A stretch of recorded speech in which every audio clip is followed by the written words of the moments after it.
Great. Welcome everyone to our Home Services Summit webinar series. We're really excited about having one of the most incredible leaders in this industry, Mike Bidwell, on from Neighborly. I'll be taking a few minutes here up front, just going to talk about the format we're following and introduce myself as well. Scott Abbott, one of the founders of 5 Star Painting and CEO of ProNexis, where our mission is to transform the experience for home service companies through voice, text, chat, and instant booking. A little bit later on, at the end of this show, I'll talk about our next one we're going into, as well as please stay on and hit the link at the very end to give us some feedback on how you felt this one went. So the format will be 45 minutes interview here with Mike, and then at the end of that, we'll have 15 minutes to answer questions. Please go ahead on the right-hand side while you're watching here. You'll notice you can add comments. Just put into those comments any questions you've got for us. I'll pull from those to ask Mike, and then we'll close off. And appreciate you all for tuning in. So, Mike, welcome to the show. Thank you, Scott. It's a pleasure to have you on here. You've been in this industry for a very long time. Why don't we just go ahead and take a few minutes just to introduce yourself in terms of what got you in the industry and what brought you to the point where now you're the CEO of one of the most respected brands in the home services industry. Well, the short version is that when I was 26, we were looking to relocate back to our hometown, which was Tucson. I was in Houston at the time working for Shell. And we wanted to go back to Tucson before we started to raise a family, my wife and I. And we had our carpets cleaned by a Rainbow franchise owner. And we struck up a conversation. He was enthusiastic about what he was doing. And I mentioned I'd like to go back to Tucson, but not sure what I'll do there. There's no oil companies there. I was working for Shell, as I mentioned. But he said, well, you ought to think about one of these franchises. I thought, well, okay. He told me a little bit about it. I wasn't seriously interested in that. But the next morning, the phone rang. He turned my name in as a hot lead. And a month later, I was going through orientation and resigning from Shell. So did that and became a Rainbow owner. Did pretty well after we figured it out that first year is always a little scary in startup, but pretty quickly became a top franchisee, ultimately the first multi-concept franchisee for the business. Had 3 of the brands ultimately and did well with all of them. And 11 years later, after doing that for a while, I was invited to become a brand president for Rainbow, the original brand, and decided to do that. And that was 1995, so it was a while ago. So I became a brand president, and then pretty soon I was president of 3 of the brands, and then also COO of what was Dwyer Group at the time, and then president, and today I'm CEO. So that's the short version on a 37-year history with the company. That is, wow, that's incredible. I didn't realize you've been with Neighborly first, and now Dwyer Group first, and now Neighborly for 37 years. That's incredible. I imagine having had that experience where you built, Rainbow was carpet cleaning, correct? Yes, yeah. Yep. And then you bought 2 other brands. Which were they? One was a brand we don't have today. It's Dreammaker Bath and Kitchen, which is kitchen and bath remodeling. And the other one was Mr. Ritter Plumbing. So plumbing, carpet cleaning, and bathrooms, operating all 3 of those, all in Tucson? They were the Dreammaker Bath and Kitchen brand, as it's known today, was actually a master. I had the state of Arizona on that, so I opened my operating pilot in Tucson and then sold and supported other franchises in Arizona. But yeah, all in Tucson. So I'd love to hear about how that perspective of being a franchisee for how long were you a franchisee there? 11 years. 11 years. How has that changed or impacted you now as the CEO of Neighborly? Well, I keep what matters to our franchise owners present in all our decisions. What matters to our owners? How are they better off, or how are they going to be worse off from a decision we're going to make? It's got to work. Whatever we do has got to work for them. So I think that's been very useful. It's certainly useful for also getting connecting with owners and getting credibility. But I will tell you that sometimes in a conversation with one of our executives that's never owned a business, they've never been a franchisee. They'll put something on the table, some policy they want to implement or some program or whatever. And it's clear to me that they don't understand. That won't fly. That doesn't help our franchise owner. This is going to be dead out of the gate. So it's important in your teams that you do bring some of that intelligence, that emotional intelligence to the table. If you don't have it yourself, you better make sure that someone else on your team does have it, so they can keep you in balance. Let's talk about that a little bit. You're running a business that has, and we talked earlier, almost 26 brands, right? Of which 24 of those are operating in the United States. Do each of those brands have a brand president? They do. So it's 26 service brands, 24 are franchised, and 8 of those are in Germany and the UK. So just to clarify that a little bit. And we do have a presence in Canada as well with many of our brands. Yes, to answer your question, Scott, they each have a brand president. And the reason for that is we want to make sure that no brand is neglected. While we've got a lot of brands that we've collected up, they're all in a very defined space.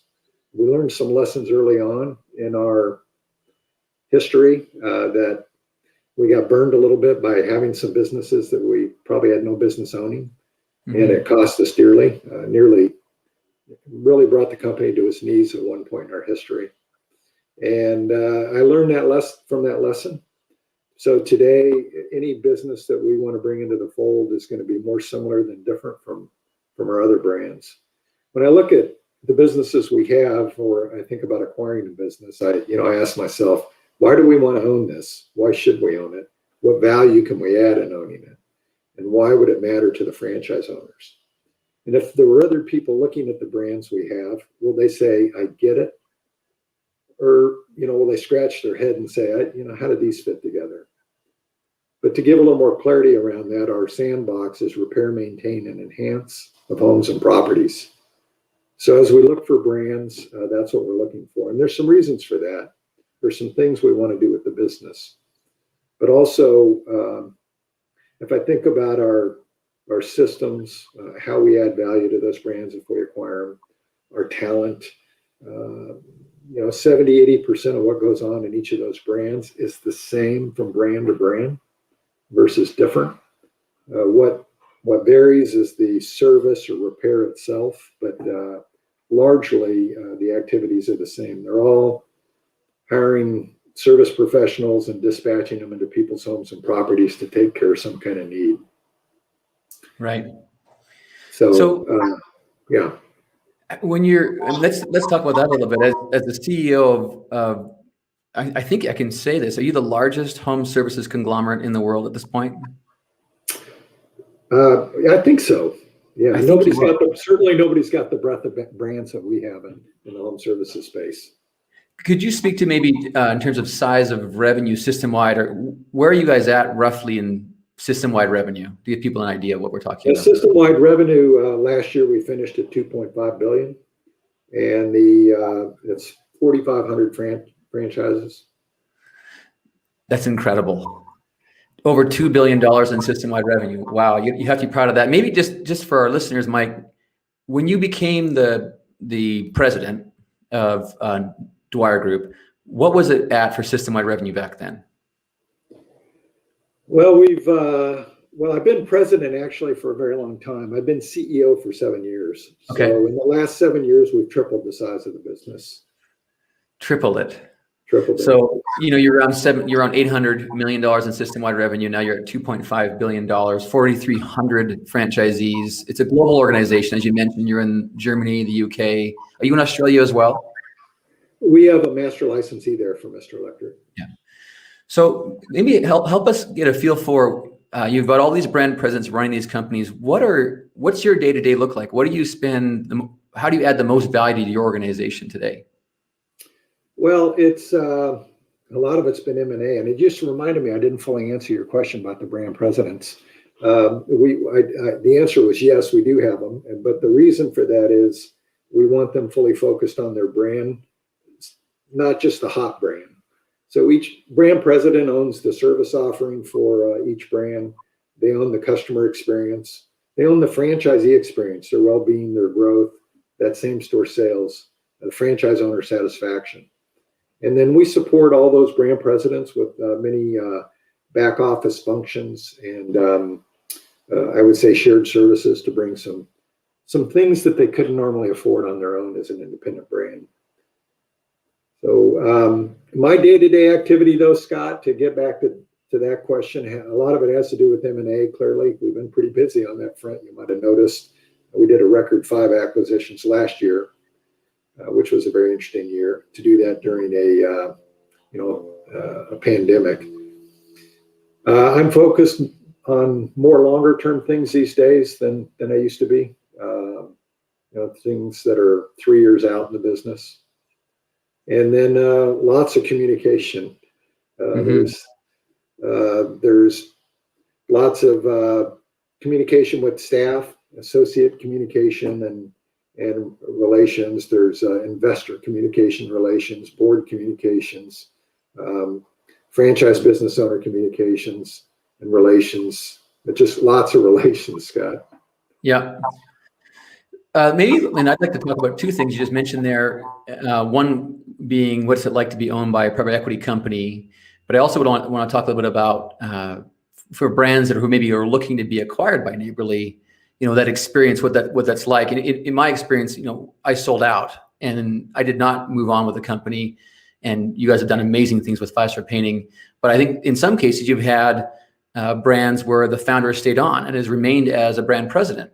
So maybe let's talk a little bit about that, and we'll get to PE later. But let's talk about what's it like to be brought into the Neighborly fold, and how you leverage your resources on a brand to help it grow and really excel. Sure. Well, let's start with motivation. Why some brands that we acquire, the founder is, or the leader, if it's not the founder, is ready to move on, and it's just maybe their point in their career. They want to do something different, or maybe they want to retire. Everyone's motivation for selling is a little bit different. In other cases, they're not ready to move on. They're still passionate about the brand. They're not finished working. They don't have something else they want to do. But they're often stuck. They've built the business to a certain level, and maybe it's 75 units, maybe it's 100. It's different in each case. But they're not sure how to get beyond there. And from that point forward, you got to do some different things, bring some more institutional capabilities to bear. And span of control is different. So in those cases, they'd be a good candidate for us to acquire and stay on board. So they'll often roll over some of their equity into Neighborly. They'll take some chips off the table, and we encourage them to do that if that's what they want to do. But we do want them to roll something forward if they're going to stay on board. And it gives them an opportunity to get another bite of the apple as Neighborly continues to grow. And it really diversifies their investment in many ways. And then they run the brand. But we take a lot of the minutia off the table, that when you're running a business, you got to make payroll. You've got to handle all kinds of legal matters, and you got to do things like make sure you've got the right insurance and the right talent in various functions of the organization. You got to get the financial statements out. We do all those things. We want them focused on what really matters, and that's execution for whatever their service offering is. So as I mentioned earlier, we want them to own that customer experience. We want them to own what that Net Promoter Score. We want them to own what the service offering is, and then take care of the franchisees and make sure that they have success in the business. And then we'll bring everything else to help support them in that, whether it's marketing, accounting and finance, legal, IT, various buying groups. So different parts of the business that will help them get a better result. Yeah, let's talk about that some more. I think what you hit on is, because I know just recently you made a hire. You hired a new CMO to the organization. I know I've met your CTO, brilliant people in your organization. You've got legal, you've got finance, HR, all you've got some captains in each corner that are helping you and support these brands. Maybe just give everyone a feel of, like, for example, in your marketing department, how many employees would be in your marketing department to support those brands? It's about 120 right now. That's incredible. So you have 120 professionals led by a professional who's all focused on, how do you manage that so that those resources are applied to the brands in a way that is where the brand president feels like they get the attention they need and supported properly? That's a great question. So much like we have made sure that each brand has a dedicated ops staff. So we've got that brand president, a VP of ops, and franchise business coaches and such, in some cases technical support staff for a brand. Within an organization like marketing, we have a brand manager assigned to each brand. We also have a frontline marketing specialist. Now, your brand manager is going to be somebody that's been at it a while, right? They're kind of a mid-level manager, seasoned marketing professional. They've been at it, I don't know, 10, 15 years, maybe longer. And then you've got a frontline marketing specialist that could be somebody relatively new out of school, probably with a marketing degree, a younger professional or newer professional. And they're going to be working directly with those franchise owners on their local marketing plan and such, under the direction of that brand manager. But they're dedicated to that brand. So how they do what they do, they roll up with a solid line to the CMO. The business of marketing, that's where they get that skill set and that management and evaluation. But they're assigned to a brand, so there's a dotted line over to that brand president. So they've got to focus only on that brand and supporting those franchise business owners. But they are also there to draw on other resources within that department that I was talking about. So we've got digital experts, we've got creative experts, we've got graphics people, for example, video people. Video is important today, as you know. Yeah, maybe 4 or 5 videographers. So that brand manager can pull on these other resources within marketing and bring them to bear when it's needed. So, and that's true with the IT. It's true with legal. I think we've got 5 attorneys now, and each president's assigned an attorney, which is really useful to them. They're in pretty fluid conversations with them. And I love that. Maybe let's talk a little bit about IT. How does Neighborly approach that? Each of these businesses have, I'm assuming, their own field software that runs their business. How are you kind of tying this all together, or are you tying it all together? We are tying it together. So they're on different systems. Some of them are the same, but we don't have 24 of them or 26. We've got more than a handful, but not one. Because the industries are different enough that we don't want to penalize the operators by making them be on a system that we want. What we found is what we really need is the data, and we need to be able to communicate and exchange with those systems, those service dispatch POS systems. So we have a middleware that we've developed, and all of these POS systems connect to our middleware. So we're exchanging information's going two ways to our back office system, so we can do what we need to do. I got to believe that's going to be so powerful. I mean, do you have an idea of how many customers Neighborly is servicing through your 4,300 franchisees? 2 million a year. You knew the number. I love it. Yeah. 2 million customers. That's incredible how many homes you're in every day. A Neighborly brand servicing and all that data is coming back to one warehouse. Are you leveraging that in a way where you can now cross-sell or bring brands across in some way to service that same customer? We are. So it's 1.5 million unique homes a year. So another metric for you, but we are. So we changed the name of the company about 3 years ago to Neighborly from Dwyer Group, because we spent the first company's now 40 years old this year, but the first 35 years, let's say, that we spent building our capabilities and being a multi-brand franchisor. We learned how to do that, extend our intellectual capital from one brand to the other, how to be a good service-based franchisor. We created some efficiencies and shared services and such to help those brands run better, as I described earlier. And that's pretty much what we did on the first 35 years of the business. So created all these back office or in business efficiencies, but no efficiencies on the front end of the business with the customer. So our future is going to lie in extending those kinds of efficiencies to the front end of the business with the customer, specifically extending them from one brand to the other. And if you want to do that, we need something to tie those together. That wasn't going to be Dwyer Group. That's not a consumer-friendly brand, which we never marketed to the consumer. But our ambitions are to do that now, and we came up with a consumer-facing brand in Neighborly. We're co-branding with all of our service vehicles and otherwise the Neighborly brand. We know the customers can't remember 26 brands, but they can remember one, and that brand will be Neighborly. That's really, really exciting. In fact, it goes back to a memory I had in 2010 or 11 when we first met Mike, and I met Dina as well. And at that time, I think you had 8 or 9 brands, I believe.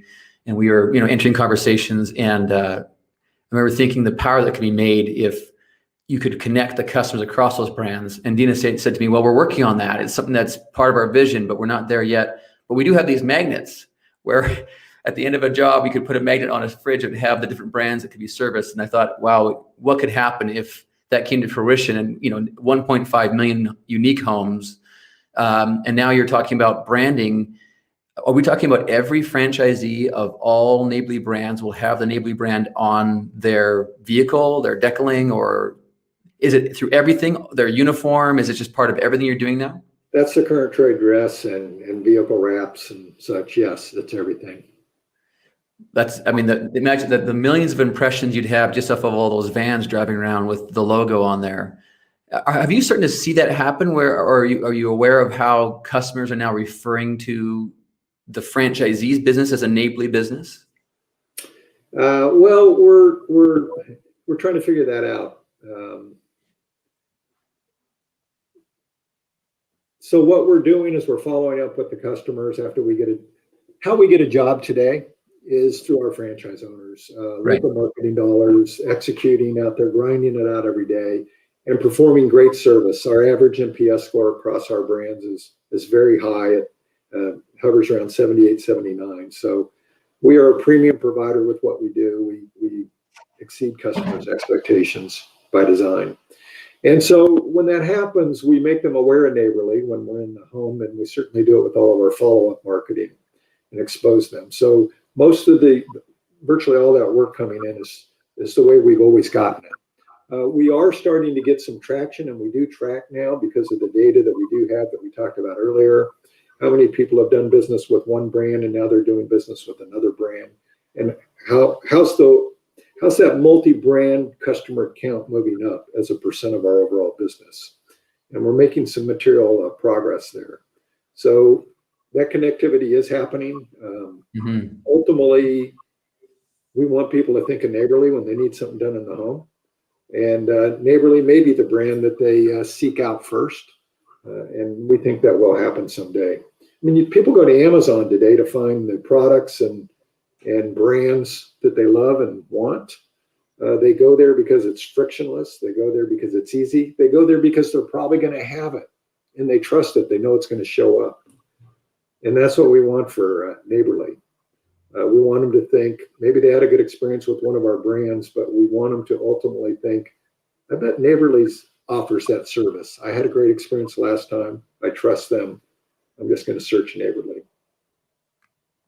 But so if we were to maybe just talk about things in the future context, if you think about where Neighborly will be at, let's say 10 years from now, what does that look like? Well, more brands, more customers, more unique homes and businesses that we're in each year. But a high percentage of multi-brand customers, most importantly. We're going to continue to scale the business as we always have. What we've always done and how we got here are the building blocks to do what we want to talk about, what we're talking about doing in the future, which will be additive. The benefit of that to our franchise owners, it gets back to why does it matter to the franchise owner? we want to lower their customer acquisition costs. That'll drive up their profitability. And that's going to increase franchise owner validation. It'll attract more franchise owners into the neighborly ecosystem. It'll all be very, very self-fulfilling. So we can double the business if we just get all of our current customers to buy 2 brands, Scott, versus just the one they're currently buying. So it seems like a pretty low bar, but we don't need to grow this business by 2, 3, 4, 5 times. We don't need the same number of franchise owners. We're going to extend those, get more wallet share from each customer already in the ecosystem. I love that. That's awesome. Maybe So let's talk about ultimately to make every one of those customers a multi-brand customer. Today they're not. Yeah, huge opportunity. I mean, it's a massive industry. Trillions of dollars are being spent on home improvement, and so it's a big gold mine that you're digging in there for sure. I'll just share the size of the opportunity if you like. Our sandbox is $300 billion in the U.S. If you look at the service verticals that we operate in, it's $300 billion. We're $2.5 billion. So that may sound great, but it's still a small percentage of the opportunity. Yeah. So, and that's the exciting part. That is. That's amazing. Maybe let's talk a little bit about how you've had this vision for the business. Clearly, you're executing on this vision. And franchising is kind of a unique industry and structure, right? Where you've got franchisees that are part of this, that are owners and partners that need to really buy in. How did you manage to tell me how's that gone, delivering that vision to your franchisees, getting them to embrace that vision and really fall in line with where you guys are headed? Yeah, that's a great question. So first of all, let me say franchise owners are proud of their brand, and they should be, and that's what you want. Many of them have been with us. Maybe they're on their second or third iteration of the franchise agreement. They've been with us over 20 years, so they've spent tens of thousands of dollars building their brand in their local market. They like their brand. They're proud of it. They do great work, and their customers love what they do. So when we first introduced the new brand, the idea of neighborly, there's these fears that, are you going to replace my brand? I like my brand. And we had to make it clear, no, we're not. That's not really the plan. The plan is to do something additive and connect the brands together. We think that our collection of specialty brands is one of the things that, in fact, does make us special. We want to be known as a company that goes deep within each brand that we have, not a kind of a jack of all trades. So it really is a collection of specialty brands. But there is this fear that I don't want to lose my brand. I like the brand that I have. What I would tell you is everyone does like the neighborly brand, and the enthusiasm's only grown. And so, yeah, we've seen an increasing level of enthusiasm over the last couple of years about, how can I get more involved with this neighborly concept, this Own the Home initiative, and collaborate with my fellow franchise business owners and the other brands in the market. So that's going up by a very material amount. And we always knew there'd be kind of this, this J curve to this. I imagine, I just having had to go through changing initiatives and introducing new concepts, franchisees sometimes can be resistive because they wonder, what's it going to cost me, right? What does this mean to me? How do I grow my business? Are you championing that cause with your brand presidents? Are you doing that at your annual event? Are you doing quarterly infomercial or informative sessions? Or how are you keeping that front and center with your franchisees? All those things. It's look, this is our future, and it's not going away. It's not like the initiative of the year. We changed the name of the company to Neighborly. We wanted to show internal commitment, external commitment, and we're doing lots of things around technology. We're doing lots of things around marketing and spend and hiring of talent to realize this, and we're communicating that out to the system. The other thing we're doing is we're sharing lots of metrics internally with our franchise business owners about the results. We've got some pilots going on in a few markets where we've elevated the neighborly presence in what we're doing. And we're tracking those KPIs against control markets as well as the neighborly system as a whole. And our pilots so far are by far outperforming the system and the control markets as a whole. And we're being very transparent on that data. Yeah, I can see how that could definitely encourage participation. And if they can see how one market's exceeding expectations, I can see how they'd want to be more involved in that. Everyone wants to grow their business, right? We all want to be more successful, and success begets success. So I can see how that works. That's right. I'd love to talk a little bit about, we mentioned earlier just being private equity backed, and you've been in this role and having had various private equity firms invest and own Neighborly.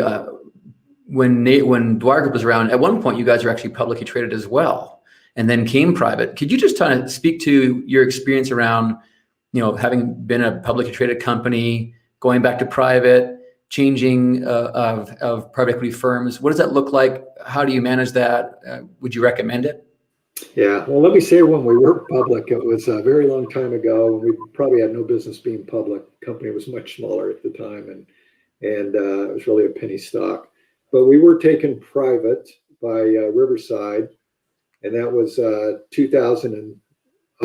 December of 2003.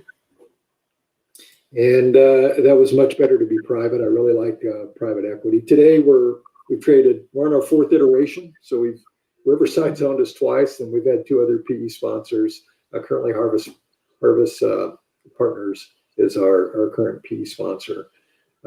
It's been great, to answer your question. What PE brings is capital, and PE firms come in different flavors, different sizes, different flavors, different personalities. These are all very important things to understand if you're considering this. But generally, the ones that have bought us that we partner with have been growth minded. They brought the capital. We've been aligned on our objectives on what we wanted to do with the company, which is a very important thing to get clarity on. And we're a much bigger company today than we would have been without that sponsorship. And now I will tell you that in each case, they bought into our thesis. They've supported that. It's important to get clarity on what their thesis for you is. Are they really buying into your thesis if you have one? And also what their culture's like. What kind of legacy do they want to leave? Do they have a legacy they want to leave? That may not fit well with how you operate and how you conduct business. So you want to understand that. So we've always been careful to and had the luxury. You don't always have that. We've had the luxury of being able to pick our sponsor, and we made sure we were aligned by checking references, but also just understanding what was important to them. But it's been a very collaborative relationship in each case, Scott, and we've gotten a very good result because of it. And I would tell you that if you get that right, everyone's going to be better off. We're a better company at executing on the front line today, so our customers get a better experience because of it, because we're more capable. Our franchise business owners are better off. We have more things we can offer them. We have richer capabilities. We have broader capabilities. The people within our business, our associates, it's much bigger. Their career path is it's exciting to me to grow talent. We bring talent in from the outside, but we certainly grow talent and promote from within as well. And people just don't have one way up now in Neighborly. They can move over laterally or go diagonal and grow in the organization. It's always exciting to promote someone and give them new responsibilities. But and certainly our investors are better off for having been affiliated with Neighborly. I'd love to talk about that some more, because I think there is this maybe a misconception where some people feel like, well, I'm worried about maybe selling my business because then they're going to replace me and my management team. But I think let's just speak to Neighborly's experience. I mean, you've got some key people who have been with your organization for a whole career, which is very, very unique. Could you just talk about your leadership team, how long they've been with you, and what that looks like? Yeah, well, what I will tell you, yes, I'm happy to do that. So I've got Mary Thompson. She's well known around the franchise community. She's been with us 10 years now. I've got another individual on my senior team, Doug Rogers. He's been with us 15 years. My CFO and my general counsel, about 5 years. We mentioned we've got a new CMO that just joined. The prior CMO had been with us 5 years. I've got another direct report that's been with us about 25 years, I think, 20. Actually, and then somebody running a company store division that's been with the business about 30 years. He was with the company before we acquired him. So that kind of gives you a flavor. I've actually got a couple more direct reports as well, but that's kind of the flavor. What I have learned, our CTO, since you mentioned him, he's 3 years now. What I would tell you, Scott, what I have learned is that you can't necessarily keep people forever in the same role, particularly at the senior level. Sometimes you need a certain talent for where you're at then. And then, 3, 4, 5 years later, your objectives change, your complexity changes. What you've got to accomplish is different. And you've got to ask yourself, can this person do that? When we evaluate people, it's interesting. When you do annual reviews, what are you looking at? You're looking in the rearview mirror. Well, how'd you do this year? What kind of result did we get? And that's how we typically grade people. And that's an important thing to do. But what you've also got to ask yourself, which is the harder question, is what do we look to accomplish over the next 2 to 3 years? And is this the person I would hire today to accomplish that? And that's where it gets to be a more difficult conversation. And you got to have the courage to know when it's time to make a change. And you got to keep the talent relevant. And certainly you want people to grow with the company, but sometimes that isn't going to happen quick enough. And we have this. I have this thing I like to say in the organization. It's our responsibility, each of us, to grow at least as fast as the organization is. If not, something's got to give. That's some really good words to the wise. There's no question that that resonates with me. Let's talk a little bit about culture. I know that's really important. You mentioned about how there has to be a culture fit with your PE fund and yourself, and within Neighborly there is a really strong culture. How do you keep? I know you guys have a very active values statement you share at your meetings. Can you just kind of talk about how when you introduce that, how you introduce that, how are people embracing that, and how that's part of something you keep alive within the organization? Yeah, the current values have been around for over 20 years. There's always been values in the company. The founder originally had some values. We changed those 20, 25 years ago to better operationalize them and make them feel a little more altruistic, something people can identify with.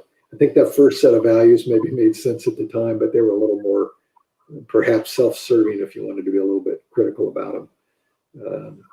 But yeah, for a long time. And how do we keep them alive? We talk about them a lot. I got to talk about them a lot. Anytime we have a meeting of 3 or more associates and employees at Neighborly, we've got to open the meeting with the values. It's the meeting leader's responsibility to open the meeting with the values. Sometimes we recite the values. We take turns. There's 15 values. It's 150 words. But, that can get a little rote if that's what you do all the time, especially you have 3 or 4 meetings a day. So we mix it up. We don't want to do that. We want to make sure that they're present and they're real. So sometimes we just focus on a value. We say, okay, look, given the topic of the meeting today, we think this value is really important to be mindful of. Sometimes we open a meeting with a code of values story, or we cite somebody that did a great job. And then we have recognition around the values. We even have awards that we give at our quarterly meetings and annual award ceremony with an internal award ceremony, or Live Rich awards and that kind of thing. So you've got to talk about it a lot. You've got to put them out there, and it's not a passive thing. And the reason is every organization's got a personality. The question is, what does it look like? And every time you change a member of the team, there's pressure on that culture, that personality. It's going to shift in some way. It's going to change. And we choose to put some boundaries on that, some guardrails. We want to leave some latitude for personal management style. For example, you mentioned the brand presidents. Each of our brands it has a little bit different flavor and culture to it, probably, but it's got to fit within these boundaries, and we make sure that happens. I can say, having been a vendor of Neighborly now for a number of years, I've been in meetings where I start hearing stories about how people in your organization live their values. That's part of the meeting. We talk, we hear them, they recite the values, and then there's some experience shares. And I smile every time when that happens, because I can see people in the organization living what you guys are doing, and they're bringing it to everything they're doing. And it's just part of their operative, mindset, which I think is phenomenal. You guys have built an amazing culture to do that.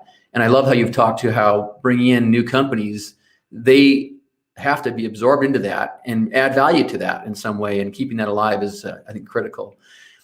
We've got only 4 minutes left here before we go to questions from all of our listeners. And so please go ahead. If you've got a question, you can, in the comment section, put those into YouTube, and they'll come to me, and I'll go ahead and ask Mike. But before we do, let's just talk a little bit about acquiring brands. I know you're looking actively, Mike, to make more acquisitions. Maybe give us a flavor for what that, if I'm a company looking to sell to Neighborly, how do I get in touch with you? What can I expect? What are you looking for in a business? Share some stuff around that. Sure. Well, you can find me, if you're in the franchise community, you can find me pretty easily, but my email address is mike.bidwell@neighborly.com. So if you've got a business you want to sell, or maybe want someone to partner up with, we would possibly be interested in talking to you. So let me tell you what the criteria would be. I mentioned that sandbox. That's repair, maintain, and enhance of homes and properties. So it's got to fit in that category. We want to stick to what we know. It's got to support our Neighborly initiative to own the home and be the go-to epicenter for home services. So that's one criteria. The other one is going to be some scale. It can't be too small. We started, I don't know, maybe 5 or 6 of our brands in the early days, way back when, but it takes a long time to start a brand and grow it and get to some scale. We want someone else to do that today because we just don't have the time. We'd rather pay up and pay someone for that sweat equity. And like we did with you, Scott. So it's somebody that's grown it up to maybe it's 50, 75, 100 locations. So that's a certain criteria. It's got to have some scale within that sandbox. And frankly, it's got to have some level of EBITDA that's going to move the needle for us today. And, today I would tell you, if somebody's, if the EBITDA is kind of small, maybe it's just maybe $1 million or so, and probably even needs to be somewhat north of that, unless it's a really fast grower. It's probably just a little early for us to acquire it. But so it's a combination of the current EBITDA size, though, and the growth rate. We tolerate a lower EBITDA if the growth rate's pretty good. So maybe let's talk about what that looks like. You guys bought 5 brands in 2020, an amazing feat, especially given that you already had a number of brands in different categories that have already been locked in. What can someone expect if you guys engaged? How much time does it take for that deal to close? And maybe talk about 2021. How many brands are you looking to acquire in 2021? Well, we close the deal. We can close them in 60 days. And we've done it quicker even. It just depends on the criteria. If you're coming up at the end of the tax year and somebody wants to get out a little quicker, then they want to make sure they're in a more favorable tax environment. Then you can move a little quicker. So we've had some of that happen, but typically they're 60 to 90 days. It all just depends on the competitive set and what's going on. And what was the rest of the question around that, Scott? How many brands are you hoping to acquire in 2021? Yeah, so I don't know. We'll see. You never know. Some of these that we've acquired, we've cultivated relationships over a number of years. That was the case with us. Mm-hmm. When we acquired 5 Star, we'd known each other for a while and had some previous dialogue. So you plant seeds, you nurture those, and you don't know when you're going to get a deal done. Sometimes things pop up on the radar screen that you're not expecting. Sometimes it's a broad process. People go to market, they've hired an investment banker, and we may participate in that auction. But other times sometimes we get an inbound call too. I've had a couple of those. We've been at it enough that I've had founders call me. This has happened more than once. And they've said, look, we're thinking about selling the business. We get called a lot from private equity and maybe strategic acquirers. I've had both those. But I really care about who's going to buy our business. I've brought a lot of these people into the business. I care about my staff. And I think Neighborly would be a good home for our business. And if we can agree on price, of course, I would love to start with Neighborly. And to that point, we're not looking to steal a business. I mean, people are too well informed today. They're gonna seek out an advisor, probably have a pretty good idea what their business is worth anyway. So we always look to pay a market price, because otherwise we're just wasting everyone's time. Yeah, I can speak from personal experience that we were grateful to have been allowed to roll in a good portion of our ownership into Neighborly. It's been the best investment I've ever made. We've had the second bite was bigger than the first, and it's ongoing. And I've been so impressed with your management team, and very grateful, frankly, for that what you've shared with us. And I will say that when we sold, we were just under 100 units, and I think you guys are just over 200 units now. But system-wide sales are roughly, I think, 3 or 4 times larger than when we had the business. So clearly, you guys know how to scale organizations and grow them. So I'll speak to that. We've got some questions here, so I'm going to go ahead and pull those up here for you, Mike, to answer. And thank you, everyone, for asking those. So Grant Marks, his question is, Mike, you were one of the first multi-unit Zs with Dwyer's community of brands. What's your view today of owner-operators versus multi-unit franchisees? Well, yeah, and actually I was the first. What early in our history at Neighborly, then Dwyer Group, as we became a multi-brand franchisor, we thought, well, we'll get other franchisees to buy these other brands, and we'll be able to sell a lot of franchises. We quickly learned that wasn't really the best thing. That most franchise owners weren't capable of operating 2 brands, at least in the service space. It's clearly different in the food space. We see lots of large multi-unit operators. But in service, you don't see that so much. And it's such a high-touch business where there's this low degree of control. We dispatch people out into people's homes and cross our fingers and hope for the best. Now, certainly you put some parameters around that to ensure a good outcome. But whatever the reason, it doesn't seem as prevalent of a dynamic to have multi-unit owners and multi-brand owners. So we want owners that are engaged in their business every day, ensuring that the right things are happening. It's a high-touch business. I'll say it again. That doesn't mean we want them out in a truck. We don't. Those are not the owners we're looking to bring in the business, but they need to be in and directing and growing that business day in, day out. So we are skeptical, frankly, when somebody wants to open another brand or another city.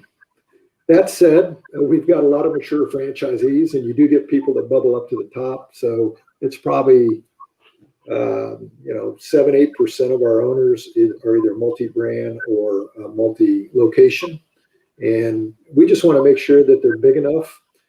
Usually, the next most profitable sell for a franchise business owner is going to be another sell in their same brand in their same market. Mm-hmm. Because once you're above break even, it's all gross profit dollars, right? So unless they've got great market penetration, we don't want them distracted with another set of overhead and a different business trying to do something else. So we just want to make sure they don't get out over their skis. So we're okay with it, but we've got some pretty strict criteria before they jump off into that. That's some great advice, Mike. Thanks for sharing that. I've got another question here from Brooke. And her question is, how do you help your brands with the in-home sales process? Well, it does vary by brand. We have a scripts, of course. We're digital today. We're pretty much paperless on the front line.